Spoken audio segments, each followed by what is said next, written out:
Om Ajnanatimirandasya Jnananjana Shalakaya Chakshurunmilitam Dhena Tasmai Shri Gurave Namah. Shri Bhagavan Uvacha Urdhva Mula Madashakam Ashvatam Prahur Avyayam Chandamsi Yasya Parnani Yastam Veda Cha Veda Vid Adashchordvam Prashritas Tasya Shaka Guna Prabrida Vishaya Pravala Adascha Mula Nanushantatani Karmanubandini Manusha Loke Narupamasyeha Tatopalabhyate Nanto Nachadir Nacha Sampratishta Ashvatamenam Suvabrudhabulam Asanga Shastrena Gridhena Chitva Chatapadam Tat Parimargitavyam Yasmin Gatana Nirvatanti Bhuya Tameva Chadyam Purusham Prapadye Yatak Pravriti Prashrita Purani Nirmana Moha Jita Sangha Dosha Adhyatma Nitya Vinivritta Kama Tvanvarva Mukta Sukha Dukha Sangha Gachantya Mura Paramavyayamta Natad Bhasayate Shuyo Nashashanko Nipavakaha Yadgatva Nanirvartante Tadama Paramam Mama Mamaivam Sho Jiva Loke Jiva Bhuta Sanatanaha Manakshasta Nindriyani Prakriti Stani Karshati Shariram Yadavapnoti Yatshapyukramatishvaraha Grihitvaitani Samyati Vayurgandami Vashaya Chakshusparsh Chashanam Cha Rasanam Granameva Cha Adhishtayam Manaschayam Vishayanupasevate Ukramantam Stitam Vapi Punjanam Vangunam Vitam Vimudhanana Pashyanti Pashyanti Gana Chakshushaha Yatanto Yoginaschainam Pashyantyatman Yavastitam Yatanto Pyakritatmano Nam Pashyantya Chetasaha Adadita Gatam Tejo Jagad Bhasayate Kilam Yachchandramasi Yachchagnau Tattejo Vidimamakam Namavishya Chabhutani Darayam Yahamojasa Pushnami Chausadi Sarva Somo Bhudvara Satmakaha Aham Vaishvanaro Bhutva Praninam Deham Ashritaha Pranapana Samayukta Pachanyanam Chaturvidam Sarvasya Chaham Vriddhi Sannivishto Matak Smitir Ganam Apohanam Cha Vedaisha Sarva Ahameva Vejo Vedanta Krid Veda Vedeva Chaham Dvavimau Purusha Loke Shadas Chakshara Eva Cha Shara Sarvani Bhutani Kutasto Shara Uchate Purushastvanya Paramatme Tyutarita Yoloka Trayama Visha Vibhartabhya Ya Ishvaraha Charamatito Ham Aksharada Pichotamaha Atos Loki Techa Pratita Purushottama Jam Evam Masambudho Janati Purushottamam Sasarva Vid Pachatimam sarvabhavena bharata iti guyatamam shastram idam ukvam mayanagha etad budva buddhiman syat krita kritasya bharata. Om Tat Saditi Srimad Bhagavad Gita Upanishatsu Brahma Vidyayam Yoga Shastri Shri Krishna Arjuna Sambhade Purushottam Yoga Nama Panchadashamodhyayaha Hari Om.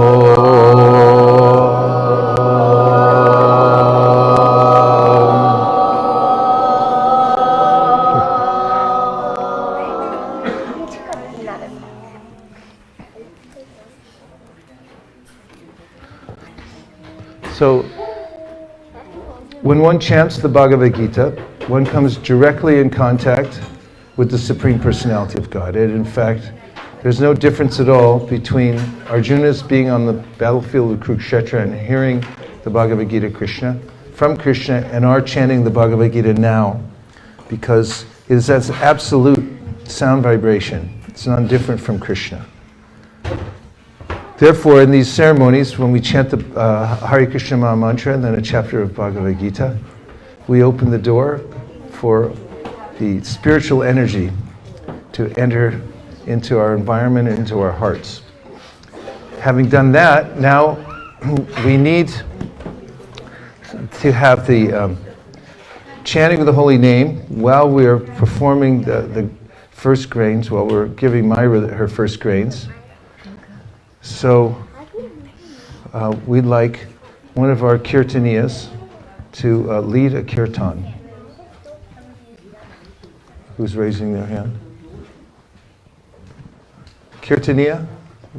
Someone would like to lead a simple kirtan. I'll tell you when to start and stop. You? Okay. Just sing and they'll follow you. Just Hare Krishna. Simple tune. Hare Krishna. I'm going to keep. Okay. Sing. Hare Krishna, Hare Krishna, Krishna Krishna. Not too loud. Hare Hare. Hi, Myra.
Krishna, Hare Krishna, Krishna Krishna, Hare Hare, Hare Rama, Hare Rama, Rama Rama, Hare Hare.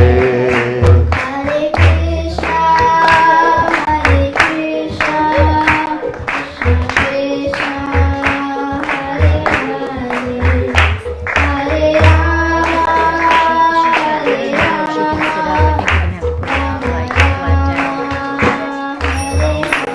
Okay. Krishna, Krishna Krishna Hare Rama Hare Rama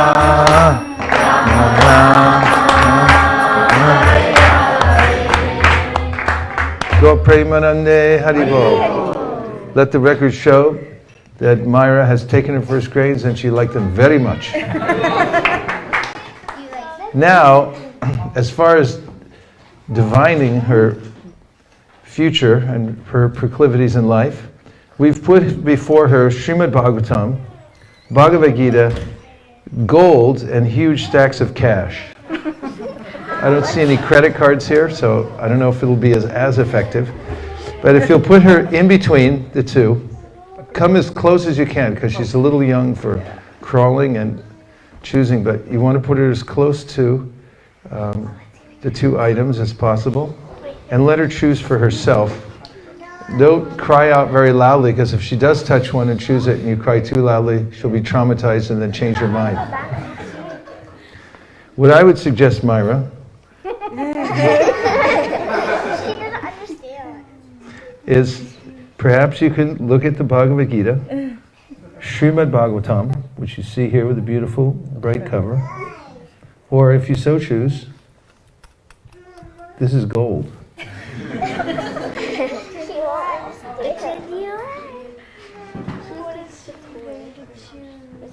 might put it in her mouth. Maybe not able to sit. Yes, she touched it. She touched it. She was dead. Hare Krishna. Yes. Keep them in my hands and bring in front of her. No. She'll choose. Okay.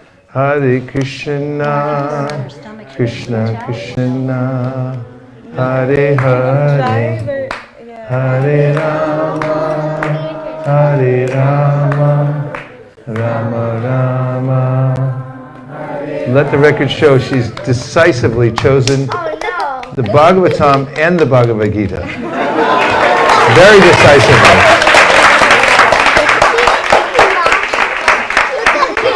And she's not the slightest bit traumatized by our cheering.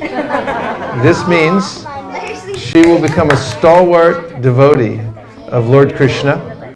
She'll have a great taste for the Bhagavad Gita and teaching it to other people. And she'll relish reading the Srimad Bhagavatam throughout her life. May we pray that Myra will become an empowered devotee to spread the Sankirtan movement all over the world. She'll be healthy, happy, a great delight to her parents, a friend to all living entities, and will go back home, back to Godhead in this life. Everyone who agrees with this, please say Hare Krishna. Hare Krishna. I hereby declare this first grain ceremony for Myra to be a complete success. Gaur Premanande Haribol.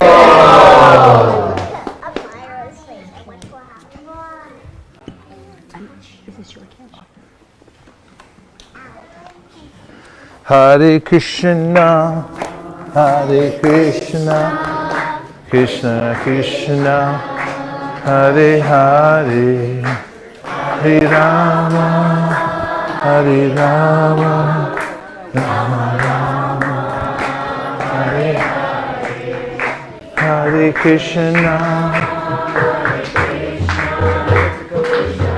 Krishna, Hare Hare Rama, Rama, Rama, Hare Hare, Hare Krishna, Hare Krishna, Krishna Krishna, Hare Hare, Hare Rama, Hare Rama, Rama Rama, Hare Hare, Hare Krishna, Hare Krishna, Krishna Krishna, Hare Hare, Hare Rama, Hare Rama, Rama Rama, Hare Hare, Hare Krishna, Hare Krishna, Krishna Krishna, Hare Hare,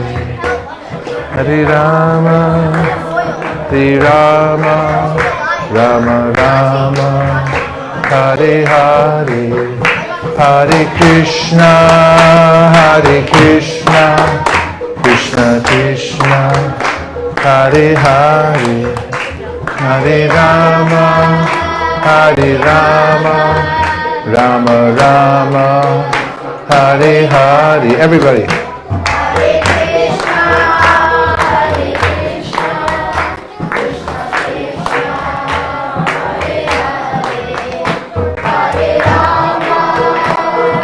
Rama, Rama, Rama, Hare Hare, Hare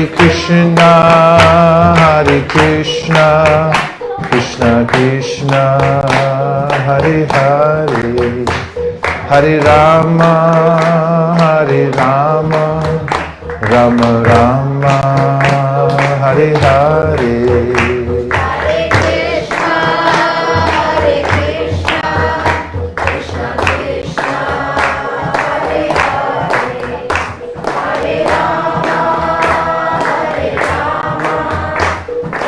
Rama, Hare Hare. I first offer my respectful obeisances to my spiritual master, His Divine Grace A.C. Bhaktivedanta Swami Prabhupada, and to all of you who are present here today, as you are all Vaishnavas, and therefore you are the most worshipable of all. Hare Krishna. Also, if more people come, or if you feel that you don't want to stand, we have a whole area up here, which we can fit at least another 40, 50 people.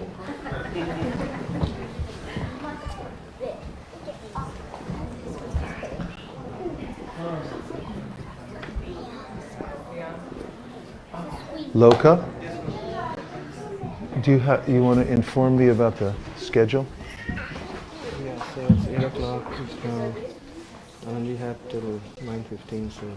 Do you have a film you're going to show? Or are you going to do that or not? No, I think I skip it, because you already shown that video that in your document. Okay. So you can just have boards that we can show, and then you can just make the announcements at the end. So You'll do. I'll do it, and then maybe you can speak a little bit about it before. Okay. At 9:15? We can start doing that around maybe 8:45 or 8:50. Then Okay. 10-15 minutes. Okay. To do that. All right.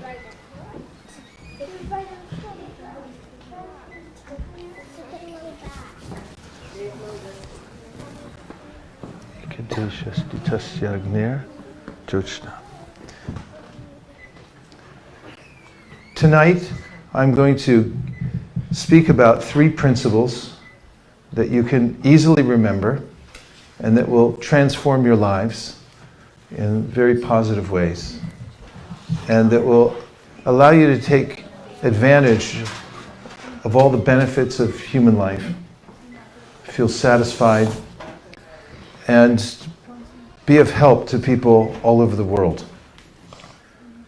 Does that sound reasonable? Okay. So these I call the 3, these are what I call the keys to inner fulfillment. And the first of the keys for this inner fulfillment and setting oneself up for a progressive life is gratitude. Gratitude is actually a way of adjusting the way we look at the world, and it transforms us when we see things, when we're grateful for what we have. Actually, it's a type of attitude, and one of the benefits of being a human is that we can adjust our attitude at any time. It may not stay there permanently when we adjust it, but if we have an idea about what the best attitude is, we can cultivate an attitude. As an attitude is really based on our philosophy about life, why we're here and what the goal of life is. So,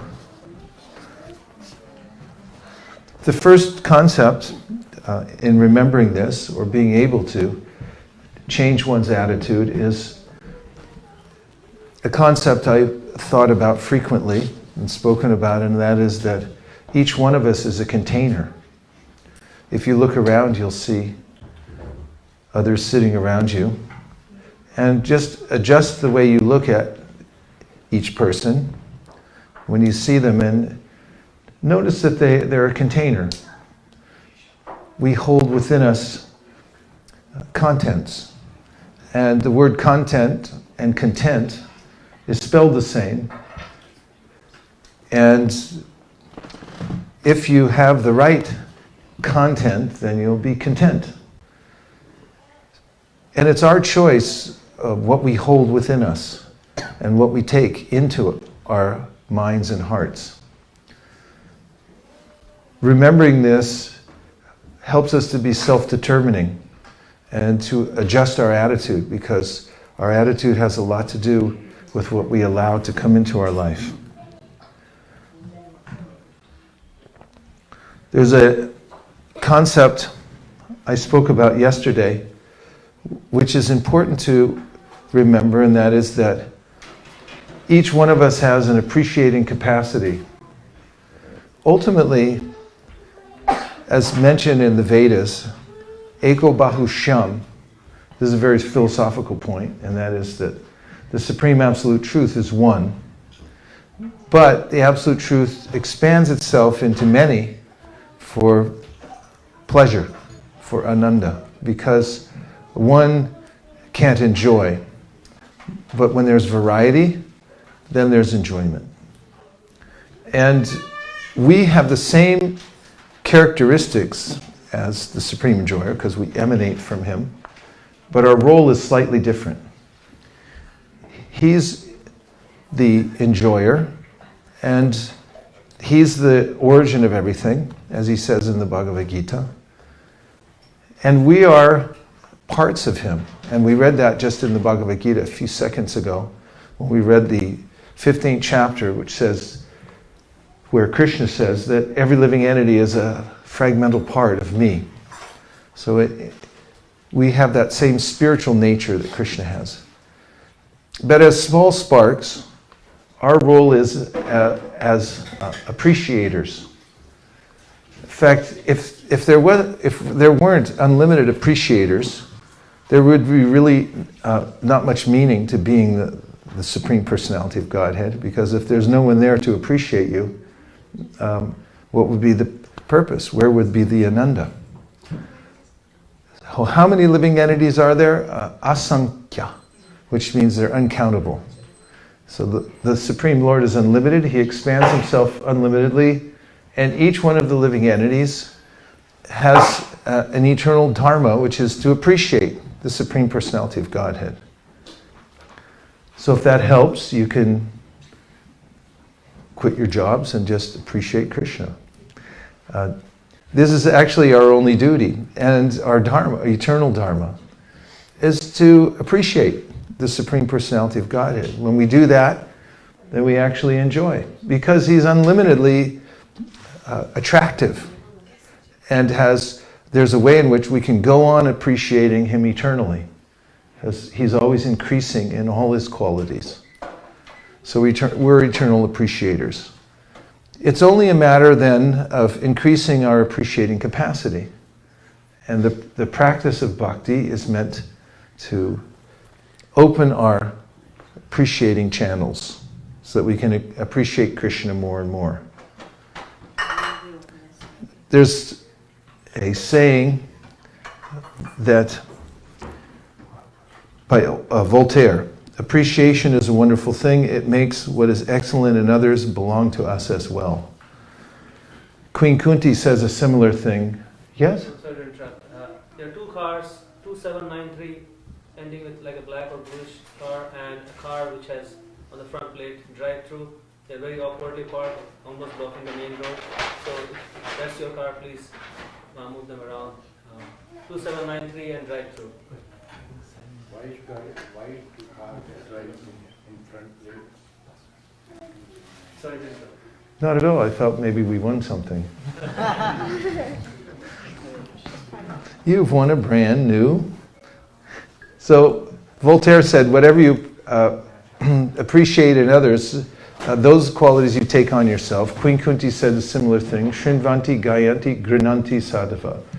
That when you appreciate the devotional service of others, then you also advance. It's an interesting phenomenon. And similarly, just as in investing, financial investing, you get appreciation, hopefully, for your investments. And similarly, the saying, whatever you appreciate, appreciates. It grows in your life. So these are principles of gratitude. And it's something, it's like a switch we can flip at any time to look at the world in a different way. Shukadeva Goswami brings this up at the beginning of the Srimad Bhagavatam when he tells Parikshit Maharaj to notice that you're actually resting on the body of God. He goes on to mention that the mountains are the stacks of the Lord's bones, the trees are the hairs on the body of the universal form of the Lord, the rivers are veins. And if you've ever had a little ant crawl in your arm, you might wonder what the ant's seeing. He may not be aware of the fact that he's walking on a being. He's aware of the fact that there are items, there's a obstacle course and so forth that he's walking through. He's not aware there's a living being inside that body. So similar way, I may be traversing the earth, commuting to work, moving through my life, and I don't even have the perspective that I'm on the body of the divine, Supreme Personality of Godhead. But Shukadeva Goswami brings this to the attention of Parikshit Maharaj, said, notice this. And also notice that it's a benevolent environment. There are arrangements made for every living entity here. He points to the trees and says that the trees are providing fruits. And fruits, if you're into product design, are very well designed. You notice that an apple, for instance, has the thinnest of wrappers, very tightly wrapped around the product, and it preserves it very well. And if you take off that peel, inside you have a very healthy and nourishing foodstuff. And if you keep going a little further, when you come all the way to the end, then what do you get? Which is a miracle unto itself, the seeds. I mean, what is a seed? If you take one of the little apple seeds in your hand and look at it, you might think it's insignificant. But it's highly significant because it can reproduce a whole tree with a whole bunch of apples. I might just take this for granted. I might not even think where an apple comes from. And I may bypass the whole opportunity to be grateful for what I've been given. But if I cultivate gratitude, for instance, if I accept an apple and think about how it was given to me as a gift, it was wrapped nicely, and I'm offered a chance to grow more of them if I like. Just have to put them in the right environment, and the ingredients to make it grow are already there: the sun, the air, water, earth. And then you can grow trees. You can grow a whole orchard of trees. So who thought of that? There's so much design that we can appreciate within the world itself and have gratitude for. So the first item of developing inner fulfillment is to develop this gratitude, appreciation for what's going on right now. We heard in the chapter we just chanted that Krishna says the intelligence that you're getting, is coming from me. I'm providing that for you. And oftentimes I take it for granted that I just have intelligence. But actually, he says it's being provided. And if you notice it, you might see that it's coming from a superior source. I'm waiting for it. I'm expecting it. In very few instances am I actually grateful for it.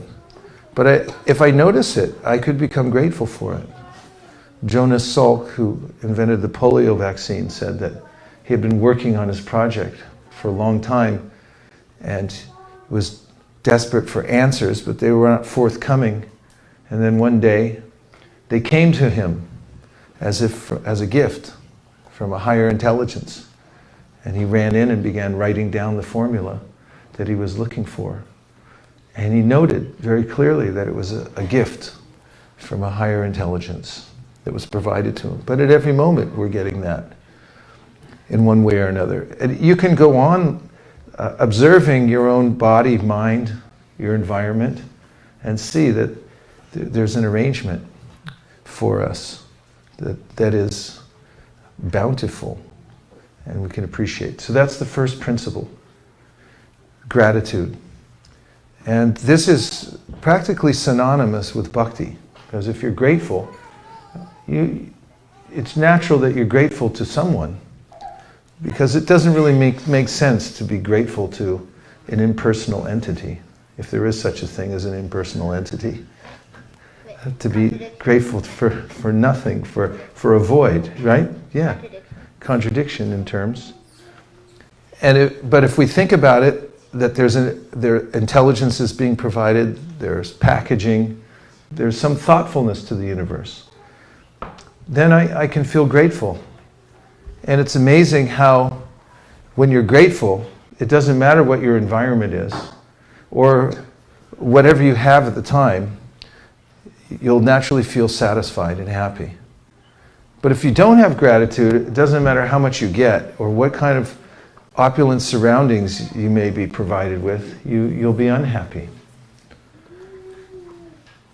Once I was with my father backpacking in the mountains, and we were had stayed out in the wilderness for a few days, and we were carrying our backpacks. I was walking behind him, and he had given me a lozenge, like a hard candy, to suck on when we were walking along the trail. And as I was walking, I stepped on an uneven part of the trail. I think there was a little pothole. And when I did, I was jostled. And the hard candy went right down my windpipe. And my father was walking ahead, but I tried to call out, but I couldn't say anything because I had this within my throat. So I started slapping my arms, and then he finally turned around and he saw that he assessed what had happened. So he threw off my backpack, he picked me up by the ankles and he held me upside down like that, and it popped out onto the trail. And I sat there gasping for a minute because I couldn't get any air for maybe 30, 40 seconds. And when that had happened, I sat there for a minute just appreciating the fact that I could breathe at all. Whereas previously, when I was walking along the trail, I was thinking what I was going to do when I got home and contemplating all kinds of things in the future. But after he had saved my life, I just thought about how nice it was to be alive. And it's easy enough to forget that I'm alive because I don't even notice it. I'm thinking about all of my life situations and everything that I'm required to do. I think about the ways I don't measure up. I lament about the things I didn't get. I worry about the future, what I might not get in the future. But meanwhile, there's a perfectly vibrant universe going on outside of me and inside of me with perfect arrangements all around me for my sustenance and for my satisfaction. But I miss it So Bhakti Yoga says, don't miss it. Find out the greatest show on earth, your life, that's going on right now. And observe how every molecule in the universe has a miracle going on within it that's being sustained by a higher energy and force. And then you'll feel satisfied, just in this gratitude. And in the mood of gratitude, one will feel compelled to offer something back to our original divine source who's maintaining us. And when we do this, then we feel some reciprocation. Krishna says in the Bhagavad Gita, Patram pushpam phalam toyam yome bhaktya pariyachati taraham bhakti paritam ashnami pariyatatmanaha. That if you offer me with love and devotion a leaf, a flower, fruit or water, I will accept it. When I first got the Bhagavad Gita, when I was in high school, I was reading it every day. It was a small Bhagavad Gita a friend of mine in high school had given me in 1972. And actually I still have it. A friend gave it to me, inscribed it, and said, I think you'll like this. I'd never heard of it before. I started reading it every day and I was fascinated by it. Never heard such commonsensical and straightforward teachings on spirituality, which I had been looking for. It's hard to find. The Bhagavad Gita is perfect for that. And I came across this verse where Krishna says, if you offer me with love and devotion a leaf, a flower, fruit, or water, I'll accept it. And that verse stuck in my mind. So I was walking to school, and I just happened to have an apple in my lunch bag. And so, halfway to school, I was thinking about that verse so much that I stopped along the side of the road, and I went and I sat down for a minute, and I said, I'm going to try this. And I took the apple out of my bag, and I'd never taken a seminar on how to offer something to God. But I just read that verse and I thought, this makes sense. And, you know, an apple's a beautiful thing if you really look at it. I said, I'm going to offer it. So I held it up. And the mantra I knew then was Om. So I held the apple like this, offering it to Krishna. I wasn't even sure who that was or where he was, but I figured he maybe upwards. So I held it up and I said, Om. And with my heart I was thinking, I really want to offer this back to whoever gave it to me. And taking the words of that verse in the Bhagavad Gita to heart. And I didn't know anything. I was a complete neophyte, beginner in understanding the Bhagavad Gita. But I did have a feeling that someone gave this to me and I should offer it back. And when I did, I felt a reciprocation in my heart that really convinced me that Krishna was there.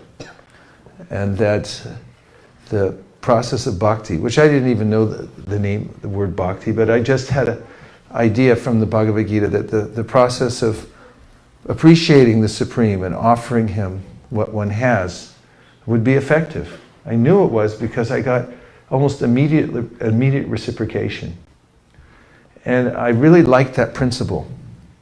Later when I got Prabhupada's Bhagavad Gita, which I did by going to a bookstore after I discovered there was such an author as A.C. Bhaktivedanta Swami Prabhupada, and I found his Bhagavad Gita there. I heard a lot more about offering and bhakti and so forth.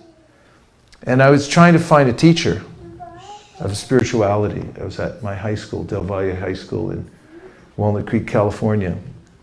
And so I was asking around, and my brother knew I was looking for a spiritual teacher, so he suggested Mr. King. He was a Spanish teacher at the school, and he was a Buddhist. And a lot of students were going to him to learn about Buddhism. And so one time after his class, I went there and I thought, I'm going to inquire from him about learning about spiritual life. So I went to his desk. He was sitting there after the class. I said, I want to know about the absolute truth. I want to learn spirituality. He said, you come to my house at a certain time. We have classes there. I'll be teaching some of the students. You can come. So on that day, I walked there, and I got in there a little early. So he said, you should eat something before you do your meditation. We're going to do Buddhist meditation today. And so he took out some bread and some honey, and he was spreading it. And he said, here, you take this. And I said, first I have to offer it. He said, no, we don't offer. We just eat. I said, no, I really do have to offer it. Because I had already had this experience and that I read about offering whatever one has to Krishna. So it had become a strong principle for me. Even though I didn't know much about it, I really felt it and believed in it. So, and he was kind of a taskmaster, and he said, no, just eat. Like, he was the Zen master, and he'd tell his student what to do. I said, no thanks, and I put it down, and I got out and I walked out. I said, this is wrong. I knew it was wrong. And when I was walking out, the other students were coming in and said, where are you going? I said, I got to go. And I left, and when I walked out the door, I was going down the driveway, and I got back onto the street. I was walking, because I had taken a vow not to drive in cars.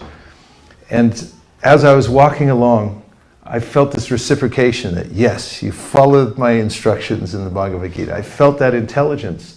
And the reciprocation, again, came into my heart that, yes, keep going. Good, follow. And so spiritual life is real. It's not something philosophical.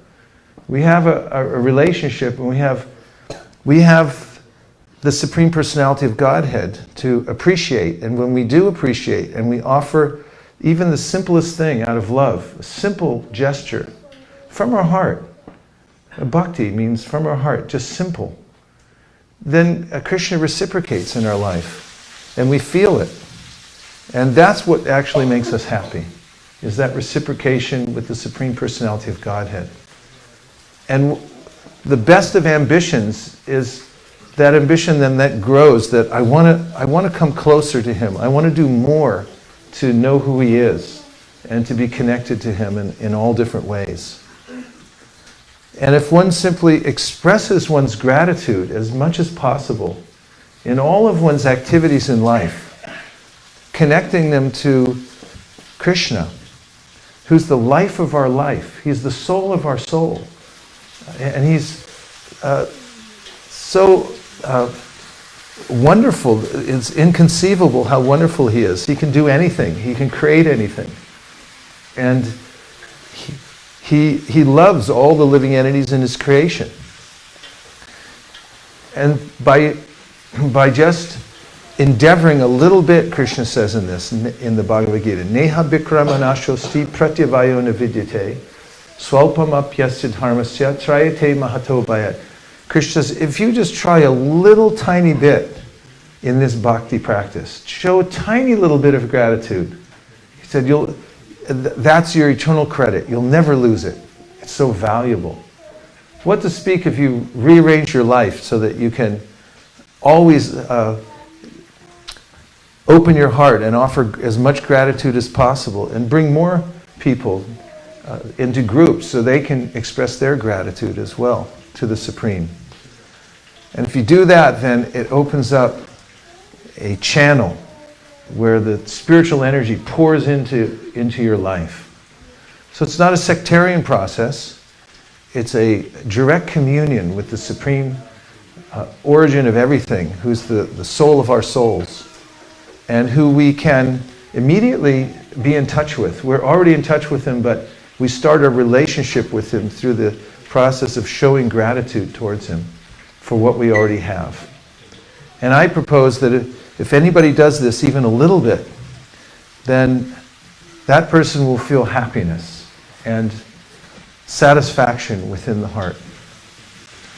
And on the other side, if you turn your attention towards scarcity and always depreciate what you have and what you see, and forgetting its divine origin, then no matter how many things you have or no matter what arrangement you make in life, then you'll feel dissatisfied. Before I go on to the next point, let's take a few reflections, anything that you heard in the monologue so far that's stuck in your mind that you can reflect back. Yes, Prabhu? So I We have a microphone for you.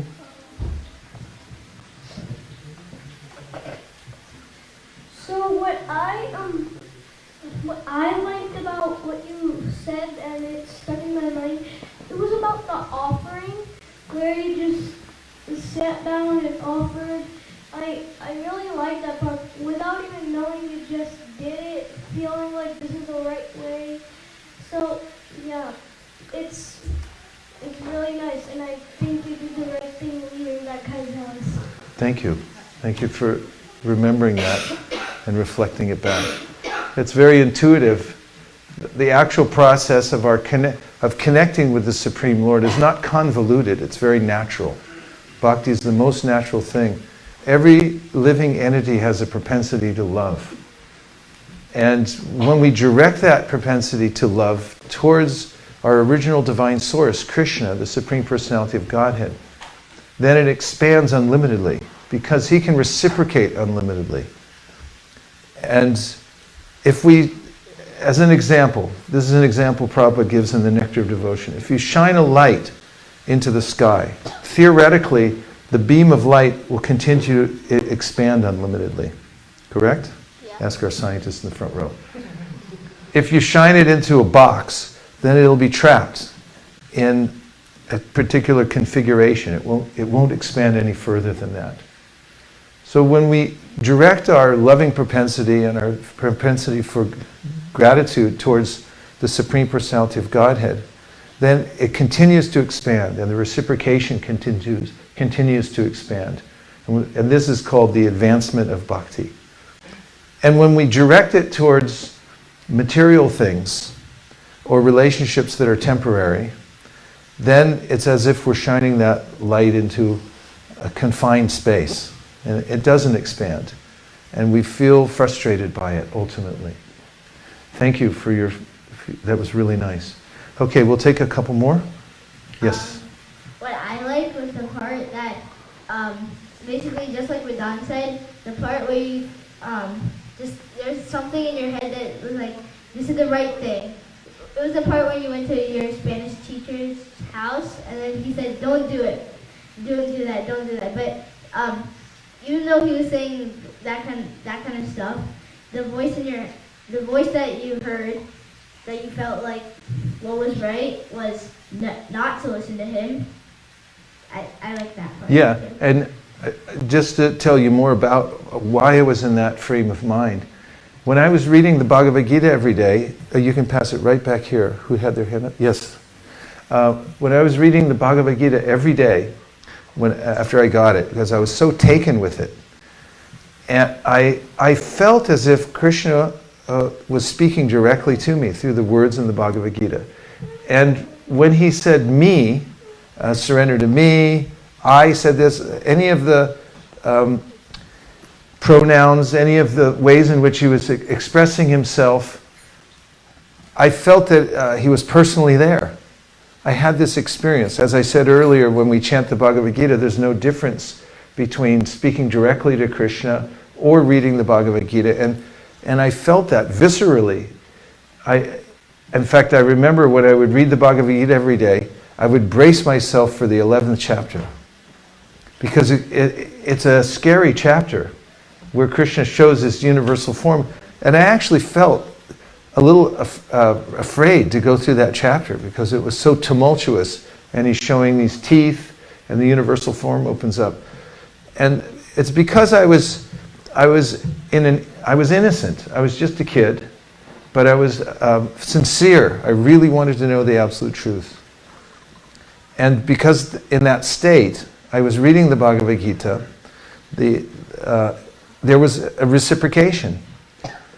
And so this is the simplicity of bhakti. If we're very simple and sincere, I'm not saying that that was a fluke, but at that point, there was a little opening for me. And I felt the reciprocation. So bhakti is a very simple thing. It just requires being simple and sincere and being very open to Krishna's message to us. Yes?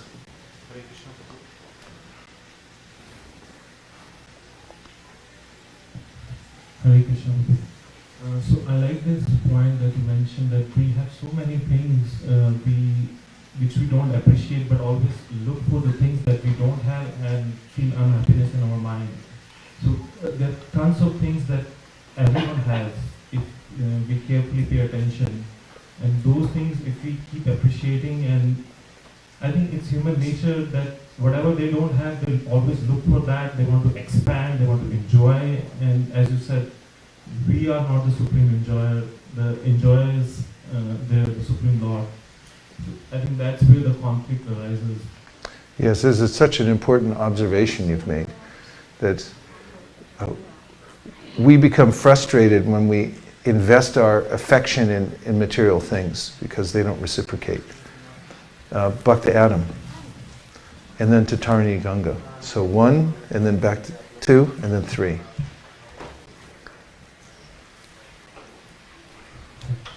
Hare Krishna. Hare Krishna. I experienced a shift when you were talking about appreciating capacity and trying to create more time in our life to appreciate. Because I think sometimes it gets ingrained in my mind that I need to create more time because I ought to practice. Kind of more, I don't know, a little bit more militant or something. I ought to be doing this or that. But just hearing it that way of, I need to find more time to appreciate. That was just a really nice, subtle shift for me. And then I thought, it's really kind of daring to appreciate too, because you have to really look at everything and be like, thanks, this is all awesome. And I think that's actually kind of exciting, and it excited something in my heart to want to make more time to appreciate. Also because it's kind of an extreme thing to do, and that excites my heart. Nice, thank you. Extreme appreciating. Maharaj, I like the example you gave about the apple, that the skin is very thin, and then the inside part is soft and juicy, and then you go to the seed. So I was really amazed at how you looked at an apple, a simple thing, so beautifully, and I would really like to go home and see things the way you saw, and also the example you gave, that the light which is shown up towards the sky, the vision is like that, and when it is in the box, it's kind of close. So I really like the example very much. Thank you. Yes, in the Shriyas Upanishad, it is said, Yastu sarvani bhutani atmani vanupashyati sarva bhuteshu chatmanan tato na vijagupsate. One who sees everything in relationship to the Supreme Lord, and who sees the Supreme Lord within everything, never hates any living being or anything. And this is the secret of bhakti, is to see Krishna within everything. He says in the Bhagavad Gita, for one who sees me within everything and everything with me, for him I'm never lost, and I'm never lost to him. So true yoga means to see that everything's connected to Krishna. And then you don't hate anything, including your life. Because there's a way in which I can bemoan my life because it moves in strange ways. We never know what's going to come up. And I may be fearful also about the events that are unfolding in my life. But if one actually comes to the point, you talked about extreme appreciating, to be able to appreciate the adversities in one's life, what will life be like then? What will be your capability, your appreciating capacity? What's it like when the things that go the opposite way you thought they should go, you're able to appreciate that, truly appreciate that? This means that you're moving in the world without any obstruction whatsoever. And in fact, this is listed in the Srimad Bhagavatam, the most important of bhakti teachings, as the quintessential attitude of an advanced spiritual practitioner. Brahma says this, Tate anukampam susamikshamano bunjana evatma kritam vipakam hridvabhapurvir vidadam namaste jiveta yomukti pade sadayabhak. He says that a person who's able to see everything that happens in life, including the adversities, as a message from the Supreme Personality of Godhead, a benevolent message, and a way in which the Supreme is reaching out to us to assist us, that person is fit to inherit the kingdom of God. And I had a revelation about this one day when I was at my home in California, and I was in my backyard gardening. And it was a warm summer day, and our windows were open. We don't use screens on our windows because we don't have any bugs in California. Either that, we have an agreement with them that they won't come in. I think they signed a contract. But apparently the bird didn't have such a contract, and I saw the bird very clearly from my vantage point fly into our kitchen. And I thought, this is a disaster. Bird in the kitchen. Wild bird. Kitchen bird. Not a good idea. So I went in with the sole purpose of rescuing it and letting it out of the house. We had old window panes, so I started opening the windows, but they made a rattling sound. And the bird saw me come in and thought, there's a giant after me. And heard the noises of the windows moving and said, there is definitely confirmation that he's trying to kill me. And he went to the next room, and I opened the windows there, giving him an opportunity to escape. With love in my heart, I'm thinking, poor little bird. He went to the next room and the next room. I was coaxing him, doing everything I could to be gentle with him and help him to come to freedom. And he finally made the rounds all the way back till he got to the kitchen again. Whole house. And before he noticed the open window and flew out, he looked at me with terror in his eyes. And if I were to translate it, he would have been saying, you tried to kill me, but I found a way out, and now I'm going to escape from this big ogre. And when he flew away, something really profound happened to me. I sat down, emotionally drained. I was surprised by it. And I thought, that's me.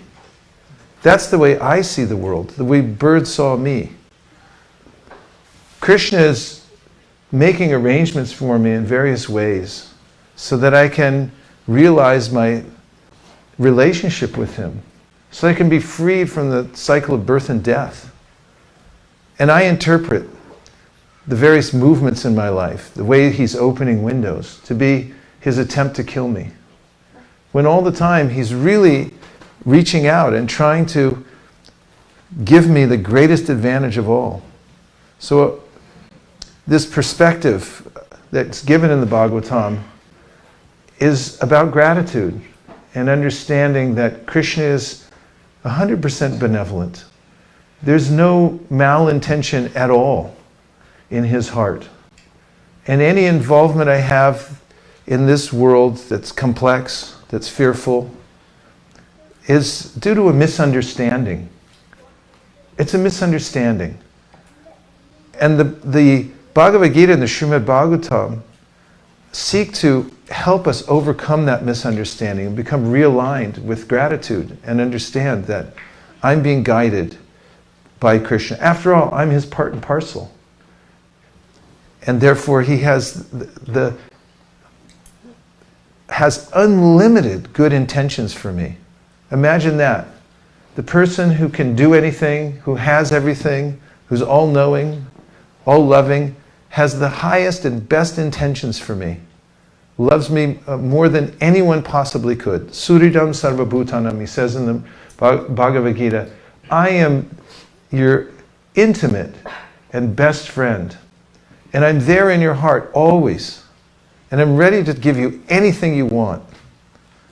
Only problem is, I don't know what I want. I'm focused on so many petty things that I think I want from moment to moment, and I worry about them.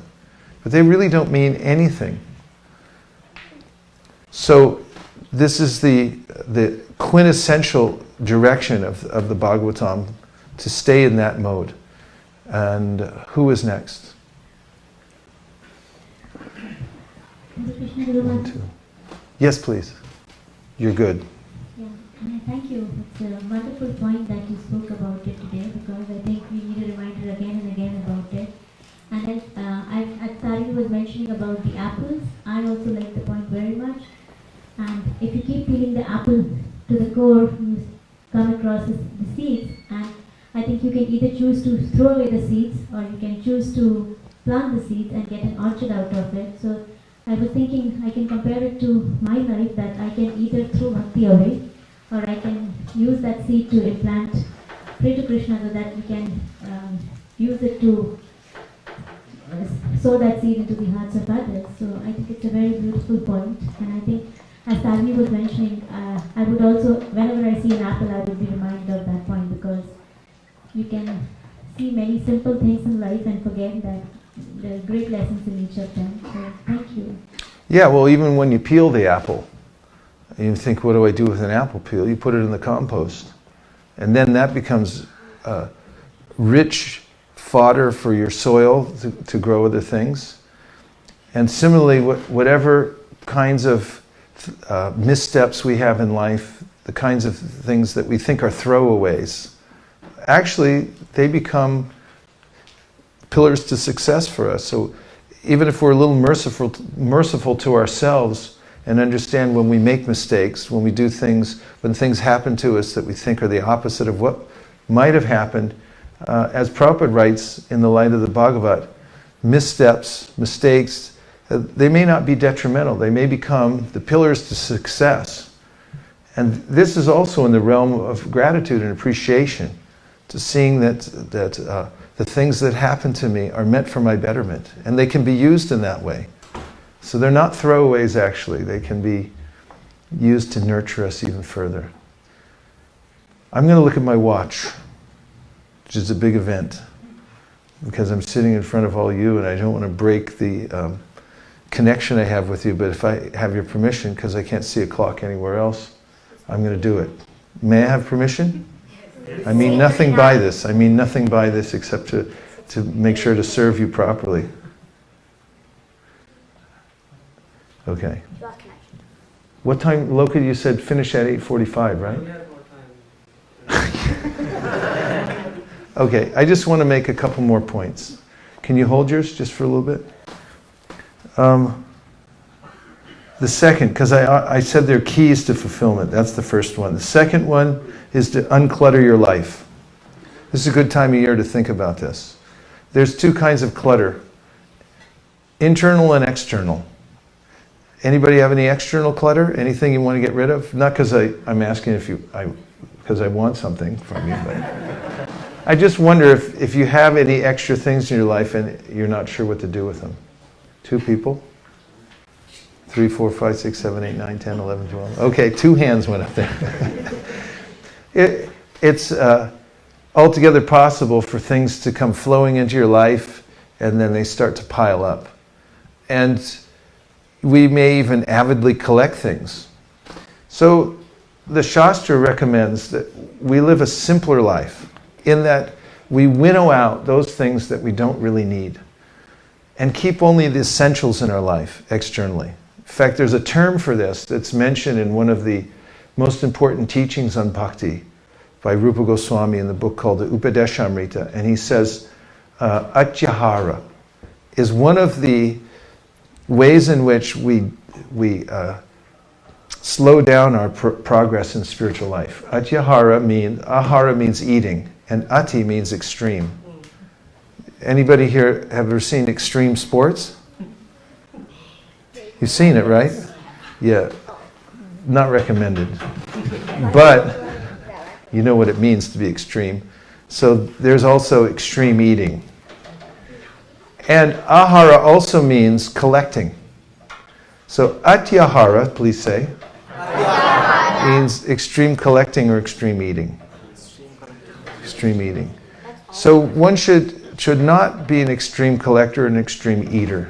One should eat to live, don't live to eat, and keep only those things that are necessary for your service and for your maintenance in life. And take the other things out of your purview. I met a personal organizer once, and we were going over a lot of the things that I had, and she told me that any extra thing you have in your environment, it amounts to what's called visual noise. You may not notice that it's there after a while, but it has an effect on us. And therefore, if you want to be more focused and streamlined in your practice of bhakti, get rid of the things that you don't really need and be proactive in that. You can remove them from your environment by giving them away and throwing them away, recycling them. And if you practice that, you'll notice that you'll feel a great relief and you'll be more focused by eliminating clutter in your external environment. Does that sound fair? Does it sound reasonable? Yes. Have you ever tried it? Yeah, I think. Have you ever had anything that you thought, oh, I should keep this because one day I'll fix it, I may need it, but it just hangs around and you might find it 12 years later? Yeah, don't keep it. See what happens. One thing I always notice when I get rid of stuff that I thought I needed is a really surprising feeling, but I have to tell you about it. As soon as I release it, I notice that I'm still alive. Thank you. And that's kind of remarkable because the little voice in my head was saying, if you get rid of this thing, you might not survive. It's one of the things that's actually helping you live, this thing. And when I realize my separation from things, that I don't need things to live. In fact, I live in a universe that's so abundant that if I didn't have any things at all, I would still be perfectly maintained. If I didn't have any things at all, I would still be perfectly maintained. And Krishna says in the Bhagavad Gita, Ananyas chintayanto mam ye jana paripasate tesham nityabhyuktanam yogakshema mahamyaham. Which essentially means that for those who only have time for me and really don't have time to maintain themselves, I'll personally take care of them. And the more that we dedicate ourselves to the process of Krishna consciousness, the more Krishna will step in and provide the abundance in our own life. That is a fact. And then the second way in which we can unclutter is internally. And I'm going to give you a model that you can use. You can carry around with you in your mind always. And it's a simple model, but it's so helpful and profound for clearing up internal clutter that you'll thank me for this for the next 24 hours at least. And I borrowed this from a great thinker named Stephen Covey. Some of you may be familiar with him. He wrote 7 Habits of Highly Successful People. This is one of the models that I took away from his writings that has really helped me. Okay, so I want you to make a small circle right here, like with your fingers. This we're going to call my circle of influence. What do you think that means for my pundit in the front row? Circle of influence. Basically, anything inside the circle is something that will influence you. Well, actually, it's like this. It's a good answer, but the circle of influence means everything in this circle is something I can do something about. That I can actually affect a change in, and I can change the outcome. Does that make sense? Circle of influence. Well, let's make it smaller. It's like this. Okay, now I want you to make a much bigger circle outside the small circle. This we're going to call your circle of concern. What do I mean by that? Something you're concerned about. Correct. Everything you're concerned about, but guess what? It's outside of your circle of influence. That means that you can't do anything about it. I'm concerned about it, but I can't do anything about it. It's beyond my, I won't be effective in that area, right? So now you can, with reason and logic, understand that there's no reason to live within that bigger circle. Any of the items you can look and see, can I actually do something about this? And if not, then feel free to let it go. And then move closer and get in the smaller circle where you can actually do something about. And there's even a smaller circle within the small circle. Make the smallest of circles. That's called your circle of commitment. Even within that circle where you can do something about it, now there's a tiny little circle, say, these are the things I can actually afford to really commit myself to. If you live in that circle, you'll get rid of hundreds, no, thousands, no, tens of thousands, no, millions. No.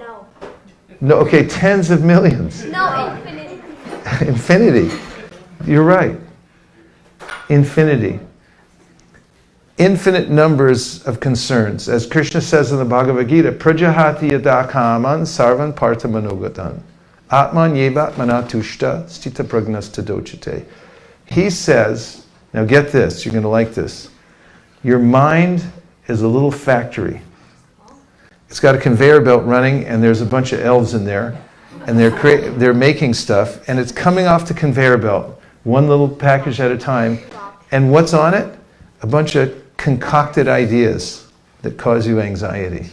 One after another, you keep opening the boxes and go, oh no! And it keeps going and going and going to infinity. Correct. Keeps going. It never stops, the mind. And therefore, Krishna says the person who stops opening those packages that are coming off the conveyor belt, that are coming from mental concoction, that are ideas that are way outside your circle of influence, what to speak of your circle of commitment, he says, don't even touch them. Get rid of them altogether. He says a person who does that will be eligible to live within the satisfaction of the self. Atman yevat manatushta. You can find satisfaction in the self, instead of with all these manufactured circles of concern, or items that are within your circle of concern.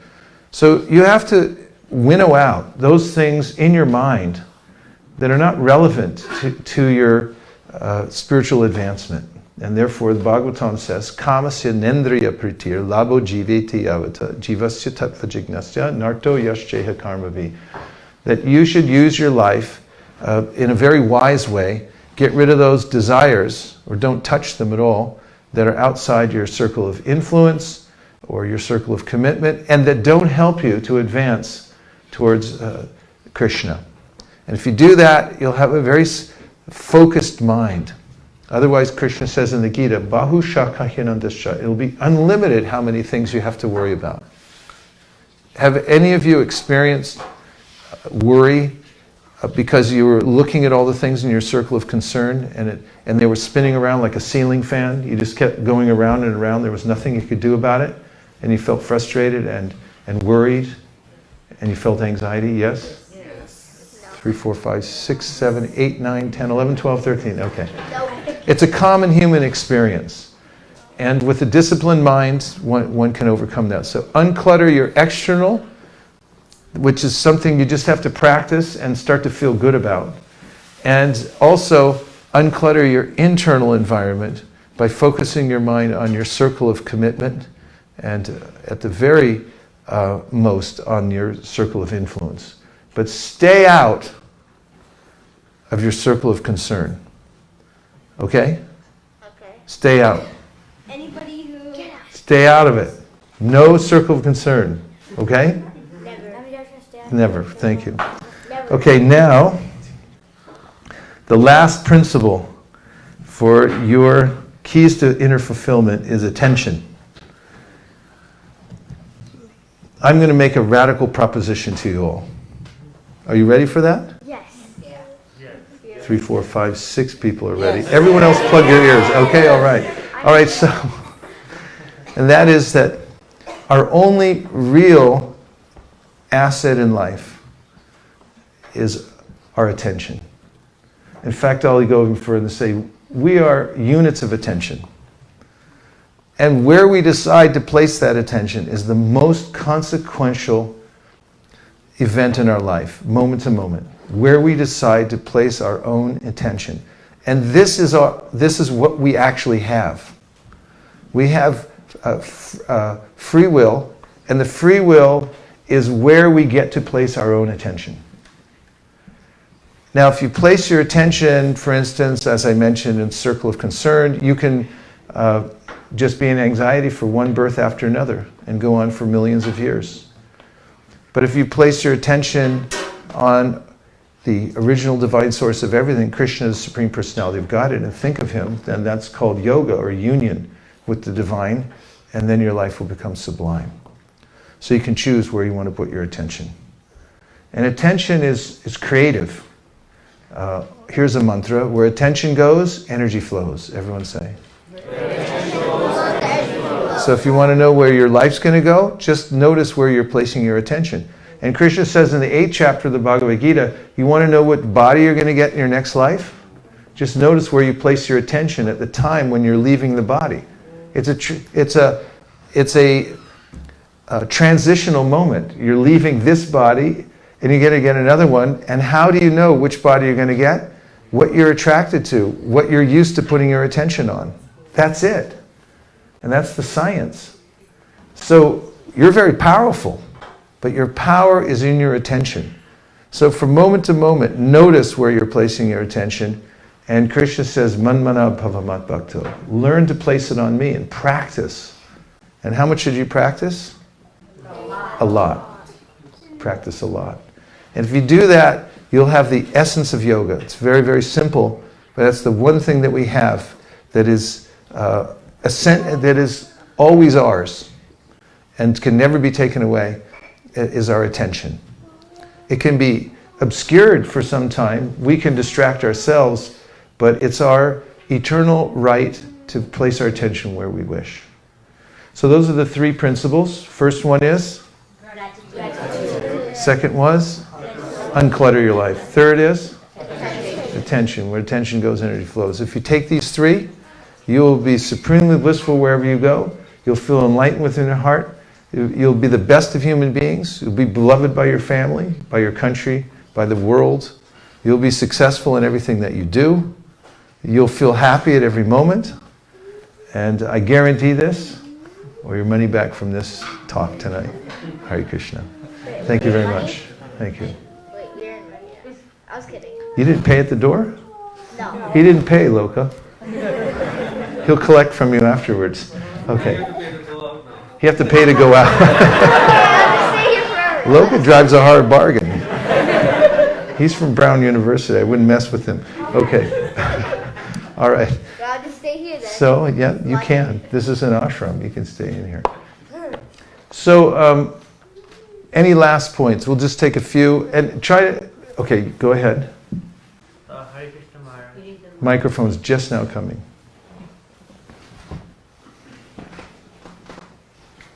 Hare Krishna Maharaj.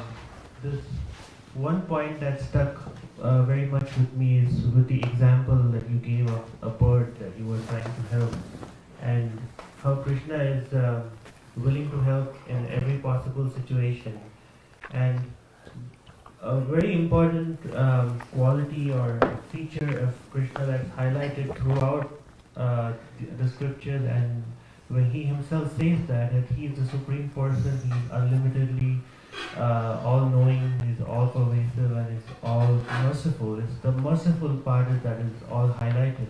And when he says Patram Pushpam Phalam Toyam, he said, if you offer me one leaf, and a supreme person is happy with just one leaf, is that something that is so profound? And, yeah, especially, he says, offer it with love. And that's the profound part, that we have that. That's the one thing we can give to Krishna that he actually is eager to take from us, or that he would like to have.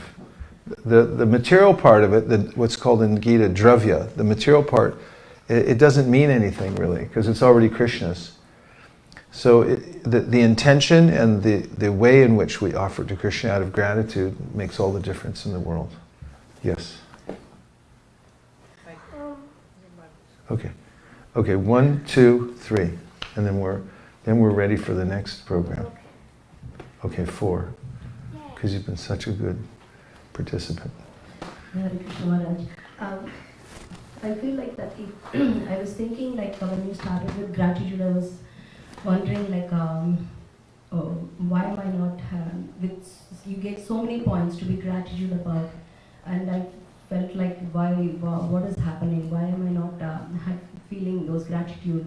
Then I realized, like, if I unclutter my inner space and then go into my circle of commitment, then my attention will go there and probably I will feel gratitude. Yeah, they'll all help. It's all part of the process of bhakti. Thank you. Okay, you're next. So, It's good. You're good. so when I thought about one thing that really stuck in my mind was that the part where about the bird, and I just today read in a book that said what you see in others is what you see in you. Yeah, it's pretty parallel with the... And below it said in hashtag, after a hashtag, it said what you see in others is what you should see in you. But dang it, that's not easy. Not easy. Okay. Thank you very much. Sir? Adidas, the original servant.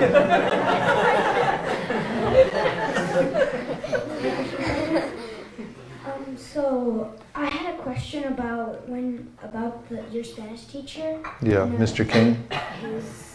About Buddhism. If Buddha and Krishna were basically the same thing, why is Buddhism so different from like Krishna consciousness? Well, they're not basically the same thing. That's why they're different. I mean, like. But I could tell you more they afterwards. offer food to God anyways. Well, Mr. King had his own ideas. Yes. Hare Krishna. I like that concept that you just said, that wherever you pay attention, that's where the energy flows. I was thinking, whichever thought you pay attention to, those thoughts get converted into an actions.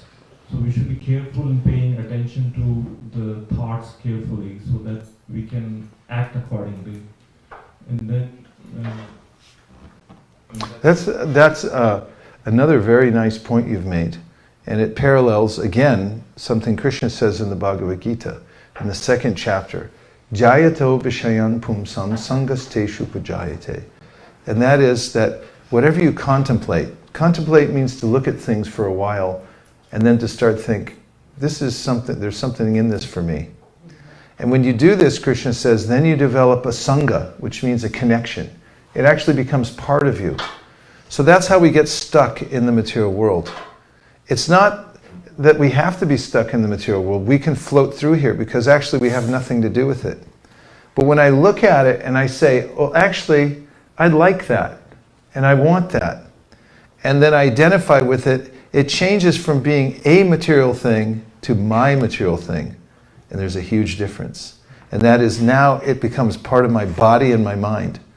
Anga means a part of something. Like this arm is an anga of my body. These fingers are angis of my hand and so forth. And so when I look at a car, for instance, like I learned this when I studied about how to buy a car, first car I ever bought. And the instructions said, don't love the car, it won't love you back. And so I went in dispassionate but methodical, and I'll deal with it. However, the moment you look at the car and the salesperson comes out and goes, yeah, what's your favorite color? Well, I like red. And he goes, check this out. He goes, sit in it. He goes, okay, sit in it. He goes, oh my God, that's really you. And they go, yeah, this is me. And the concept is that now this is my car. That's why I end up spending so much money on it and giving my life energy for it. Because I'm thinking, yeah, I'm a Prius. And the same thing with my body. I look at my body and I go like, yeah, I'm like, I'm this is my body. This is me. Or my football team, even worse. Because my team won. My team lost. But you didn't even play. You just identified with it, and now it's a problem for you. And the whole world becomes a problem for me because I become attached to it I place my attention there, and then I consider there's something in this for me, and then it becomes an anga. I become attached to it. So we've come to the end. We surveyed a few principles that could be utilized, and they're principles that we traced back to show are authentic through the bhakti scriptures like the Bhagavad Gita, that anyone can utilize in their life, and that you can apply tonight. You can apply this very moment, starting now. And then your life will be better, happier, and more successful in all ways.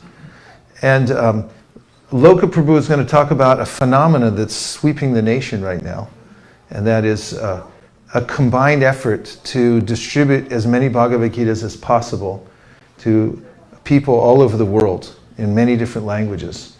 And around this time of year, when people have all kinds of extra money lying around and they're thinking like, who could I give this to make a difference? And it's bugging them that they have huge stacks of cash hidden under mattresses and safety deposit boxes in bank accounts, and they're thinking, this is a huge burden to me. So then their mind turns to preemptive giving. Preemptive giving means that everything you have in your mattress, in your safety deposit box, and in your bank account is going to be taken away. If you just leave it there, someone will come along and find it. Your uncle will call and say, little Jimmy's sick, little Dilip needs the money, and you're the only one in the family has it, so you got to fork it over. Or the government will come and say, hey, didn't you owe me all that money? And they'll take it. Or some expense will come up, it'll go away. And if it goes out in that way, you don't get any credit, 0 credit for that money, because it goes out anyway. However, if you give it for a worthy cause, then you get eternal credit. And this is what I call preemptive giving. Bali Maharaj did this. He was in charge of the whole universe, and Vamadev came to him and said, give me 3 steps of land. He said, okay. Bali Maharaj's guru, Shukracharya, said, you've just been faked out, because this Vamana is not a Brahmana. He's the greatest cheater, Lord Vishnu. And he's going to take everything from you. And Bali Maharaj said, that's okay. If he's Vishnu, I'll give it to him. And in 3 footsteps, Vamanadev took away the whole universe. And then in 2 steps. And he had 1 more step to go, so Bali Maharaj said, put it on my head. So he became famous for giving everything to Krishna. So Prabhupada writes, cheat death before it cheats you. Be preemptive, because it'll sneak up on you. So we went around Govardhan Hill just recently. I was in Govardhan for the month of Kartik. I was there for about 42 days. And I took around neck beads, Tulsi neck beads that we handpicked from my best Malawala, Rajendra, in Vrindavan. And we took them around and we placed those beads in all the holy places and all the holy kunds. And then we brought them back, and I gave some to Loka to offer as gifts to anyone who wants to help with the Bhagavad Gita marathon. Loka? Where's that microphone go? Okay.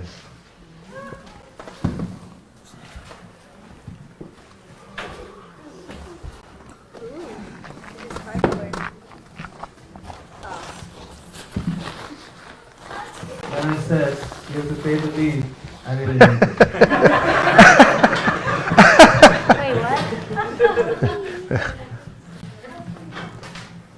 So this is Here. This is what we have achieved this year in terms of our outreach. As Prabhu was saying, when you point the light at the sky, then it goes everywhere. So this is our attempt to point our gratitude to Krishna, to give out to the universe. And we invite you to join this initiative. We don't need the money, as Prabhu was saying. This money is collected by Krishna to to distribute this knowledge to all these souls who have no hope. And by giving that hope, our life actually becomes filled with hope. So we have these opportunities for you to consider. And I would say when you start looking from the bottom right corner. And if you feel that your mattress has that much, then consider that. And just try to go the next higher level. You feel that, okay, maybe this is a little bit difficult for me, then you can actually do it, because that's what you can do. So at 2:51, Prabhu actually went around Govardhan and blessed these holy beads, neck beads, that have really special potency. So you get those. For 501, those 2 neck beads plus we'll do special puja for you in the 6 Goswami temples of Vrindavan, which is very special, where Chaitanya Mahaprabhu specially entrusted his 6 Goswamis to found these temples and revive Vrindavan. For 1,000 donation, 4 neck beads plus puja in Vrindavan, and you also get a flag hoisted on Jagannath Puri temple. So you plan to go there, and you have a flag hoisted on the top of Jagannath Puri temple to bring it back for you. And your home will become an emblem of Lord Jagannath. And therefore, no misfortune can ever enter the whole neighborhood. And for $2,000 donation only, Vaisesika Prabhu also does a special yajna for you in Govardhan next Kartik, and plus you get all of the above and 8 neck beads. So very small price to leave this house tonight and actually enter Krishna's glance. So please don't look at your other special half, and just look at your heart and look at your consciousness, and then just give from your heart the best you can, the most you can, not the least I can, but the most you can. Thank you very much. So we'll call out who wants to come forward and support this great cause that Srila Prabhupada wanted. Maybe you can hand me that box, the neck piece. Just hand it over.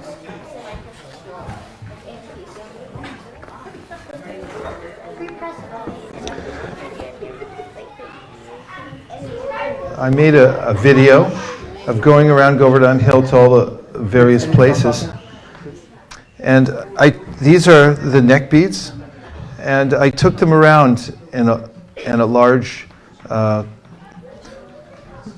conglomeration, and every place I went, the pujaris invited me into the temple. In fact, at the Nrsimha temple, the pujari took the beads and put them on the deity. And then he put them at the deity's lotus feet. And then I went to Surabhi Kund, the place where you can go and pray for forgiveness. Indra prayed there for forgiveness, and it said that anyone who goes there is forgiven for any past mistakes.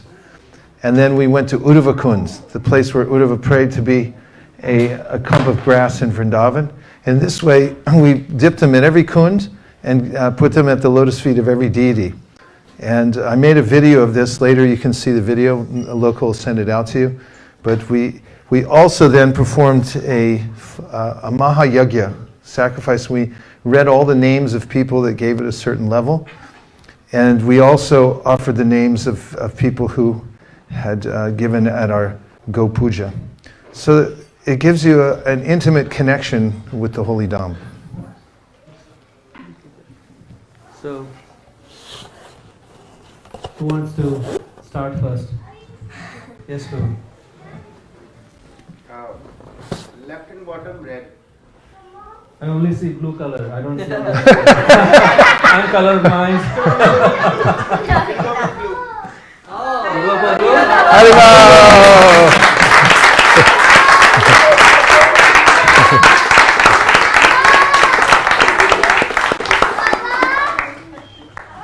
My vision is just one pointer. I only see here.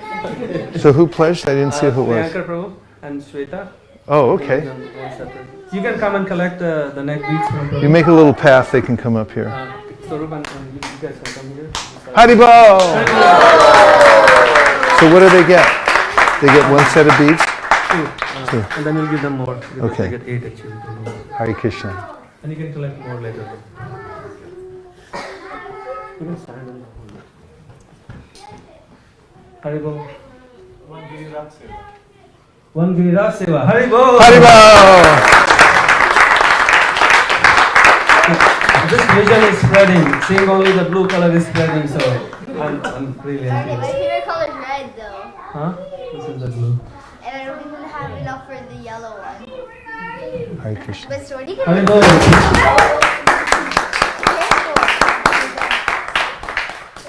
Actually, maybe I don't have enough. I think the Mridanga wants to come in here, so let's bring it here. He's falling down. He's falling down. Yeah, he wants to come. He wants Can you get the Mridanga? to sell himself and get the everybody else to be done.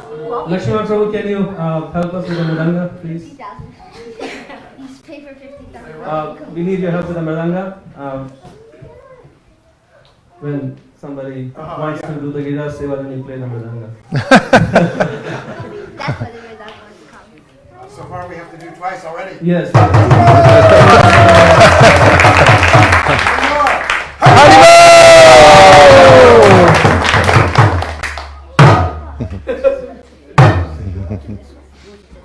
Who's next? Jagannath Puri Seva? Haribo! Haribo! There's one set, right? Yeah. Hare Krishna.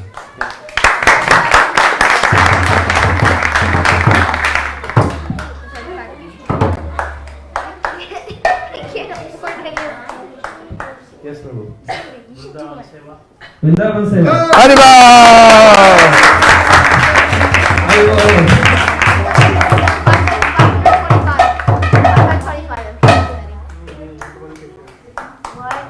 They have your hands No, up. I don't have any. I don't have any. Bhakti I don't have Mukherjee any. wants to come. I'm for this one.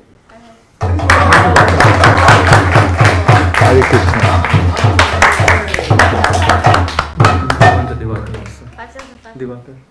Please come.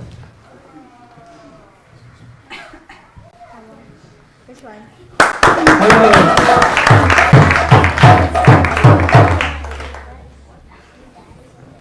50,000 people. He's Haribo, talking who about. wants to? You can raise your hands. We just need confirmation from your parents. Get an SMS. They'll let you know. Okay. Oh, your parents are gone because they Hare don't Krishna. Hare Krishna. Krishna Yes, Krishna. and Hare. then Haribo!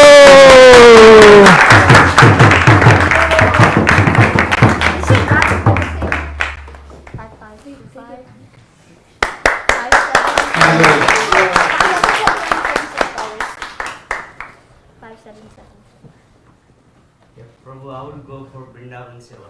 Haribo!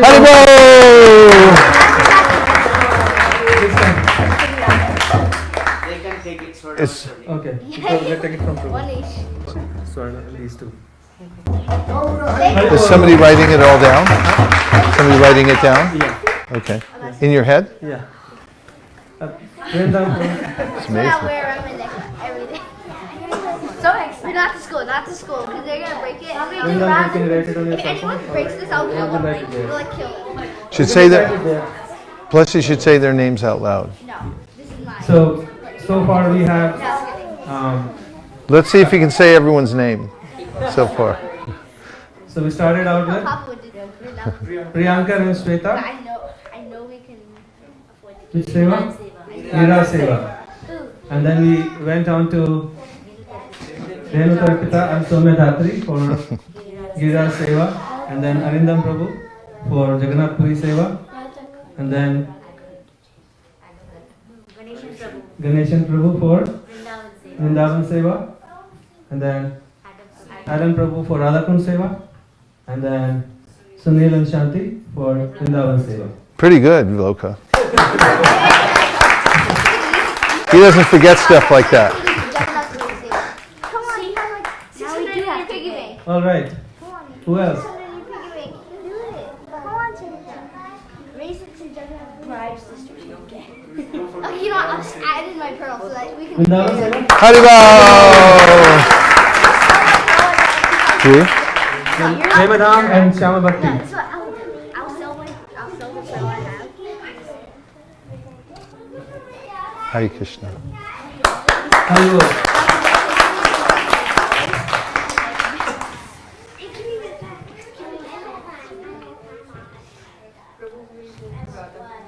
Radha Kund Seva for Sumit and Nitika. Hello. Where are your kids? Oh, you can come. You can come too.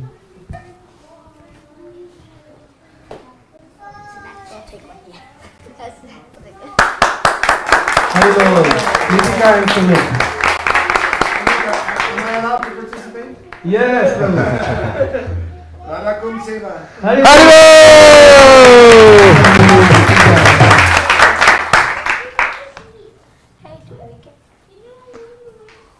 Can we make a request? No. You can make a request. Maybe What if my parents already paid? Maybe I could do a Radha Kund. They'll probably give again. I hope I have enough in my piggy bank to do a Radha Kund. How many do you have? Like 200 something. Lakshmi Van Prabhu. Hariva. Come on, so you got at least do a big one. I do a couple.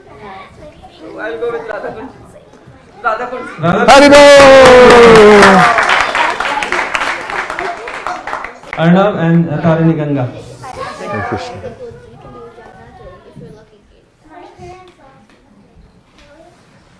Who wants to go next?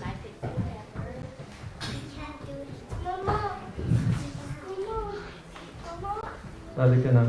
We go with Vrindavan Seva. Vrindavan Seva. Haribo. Murali. She's the only child. She takes both. Please come. Samriddhi, you can also come. Yeah. Haribo, Radhika Nam, Madan Murali, Samriddhi.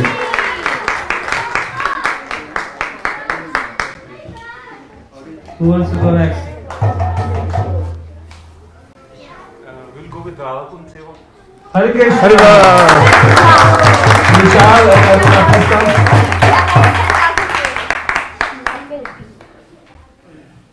You can come out. Hare Krishna. That's right.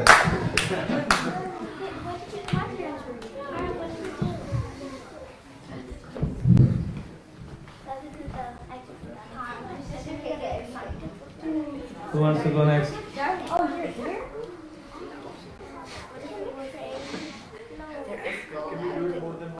Huh? More than once? Yeah, you can always do more than once. So we will go for now this Vrindavan Seva. Hariva.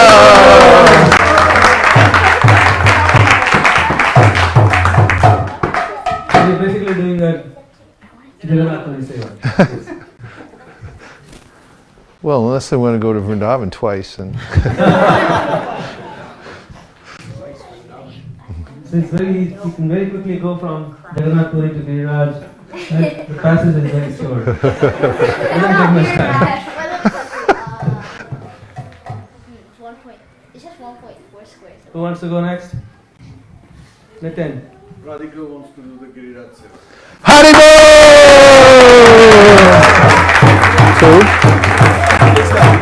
Two. Yeah. Hare Radhika, Krishna. Swami and Nitin. Hare Krishna.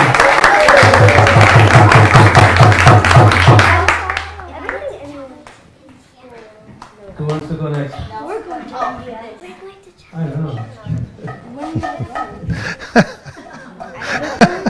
Next year.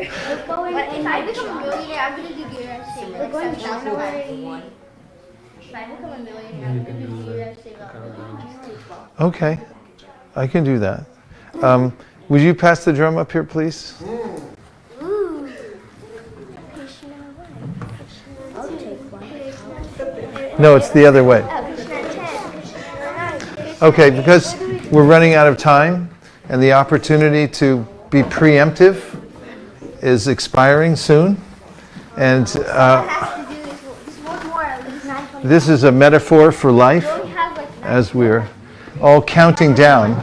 Yeah, but we only have 9 people. And I'm going to count down from 10. And when I get down to 0, then the opportunity for being preemptive and getting full credit for giving will expire. So if you'd like to stop the countdown and offer something, you can raise your hand. Are you ready? Krishna 10, Krishna 9, Krishna 8, Krishna 7, Krishna 6, Krishna 5, Krishna 4, Krishna 3, Krishna 2, Krishna 1, Krishna point 5. Krishna 0.0000001.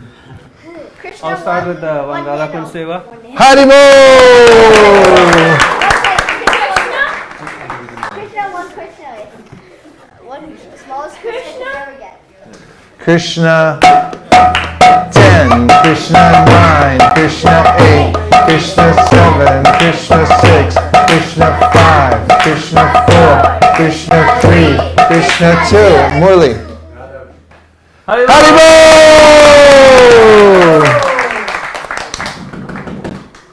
Murli and Ali. Krishna 10, Krishna 9, Krishna 8, Krishna 7, Krishna 6, Krishna 5, Krishna 4, Krishna 3, Krishna 2, Krishna 1, Krishna point 5. Krishna point 125. Krishna, another one. Haribol! Krishna 10, Krishna 9, Krishna 8, Krishna 7, Krishna 6, Krishna 5, Krishna 4, Krishna 3, Krishna 2, Krishna 1, Krishna point 5, Krishna point 25, Krishna point 125.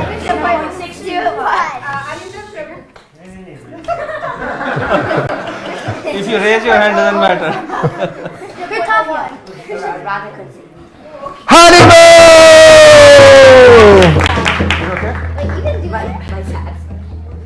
You can listen. Krishna 10, Krishna 9, Krishna 8, Krishna 7, Krishna 6, Krishna 5, Krishna 4, Krishna 3, Krishna 2. Christina. Haribol! Please come.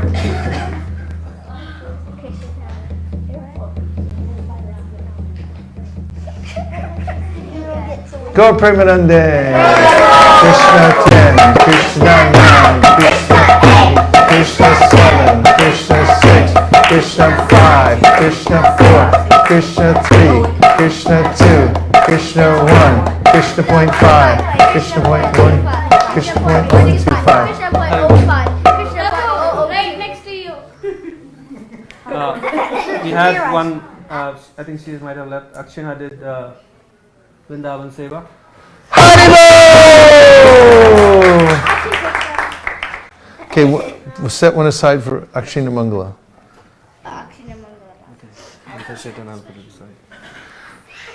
Krishna 10, Krishna 9, Krishna 8, Krishna 7, Krishna 6, Krishna 5, Krishna 4, Krishna 3, Krishna 2, Krishna 1, point 5. Krishna point 25. Krishna point 625. Loka.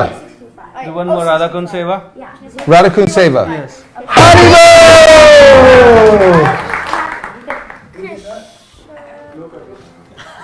Krishna 10, Krishna 9, Krishna 8, Krishna 7, Krishna 6, Krishna 5, Krishna 4, Krishna 3, Krishna 2, Krishna 1. Oh look! Radha Kund. Haribol!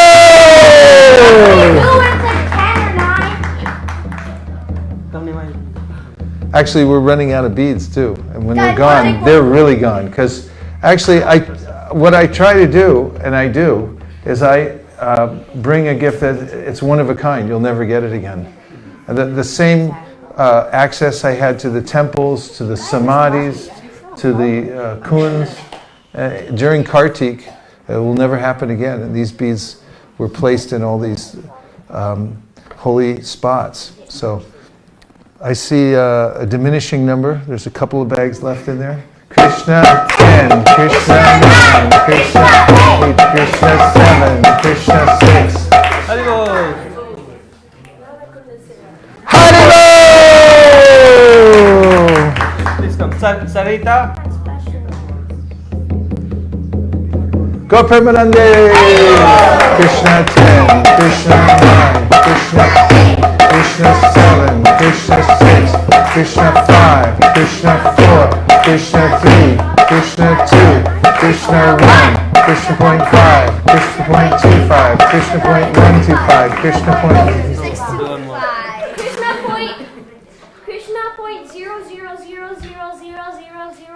0.0000000001. Haribol! Did someone raise their hand? Krishna point what? You? Yeah. Loka! Krishna 1 billion. Krishna 1 billion. One more Radhakund Seva. Radhakund Seva! Haribol!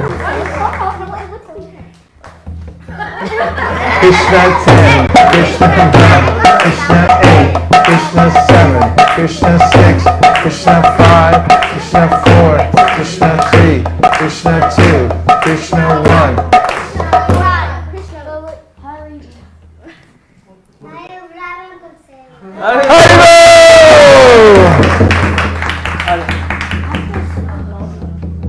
Go Premanande! Krishna 10, Krishna 9, Krishna 8, Krishna 7, Krishna 6, Krishna 5, Krishna 4, Krishna 3, Krishna 2, Krishna 1, Krishna point 5, Krishna point 25, Krishna point 125, Krishna point 65.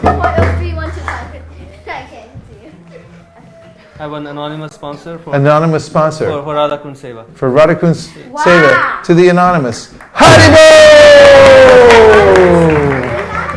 Krishna 10, Krishna 9, Krishna 8, Krishna 7, Krishna 6, Krishna 5, Krishna 4, Krishna 3, Krishna 2, Krishna 1, Krishna point 5, 2, Krishna. Haribol! Come, Keshav.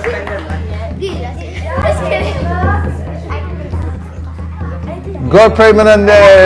Krishna 10, Krishna 9, Krishna 8, Krishna 7, Krishna 6, Krishna 5, Krishna 4, Krishna 3, Krishna 2, Krishna 1, Krishna point 5, Krishna point 25. 6 Krishna point 1. Haribol!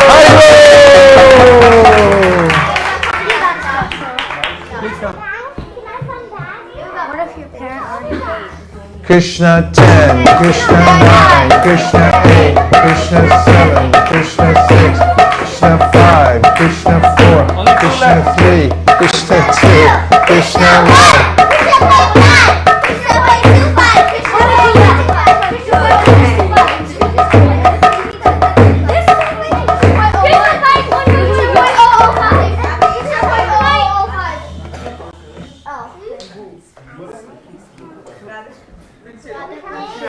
Radhakund Seva! Go Premanande!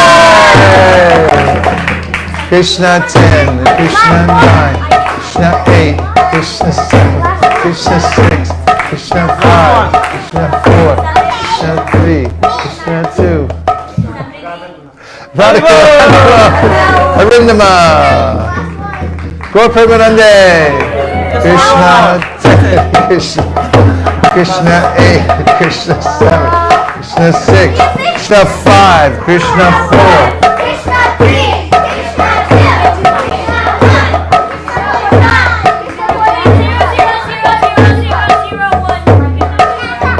Keep going.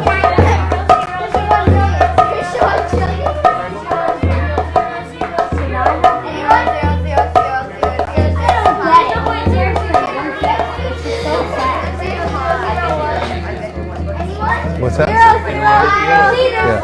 Go Premanande! Nitai Goda Haribol! Haribol! Nitai Goda Haribol!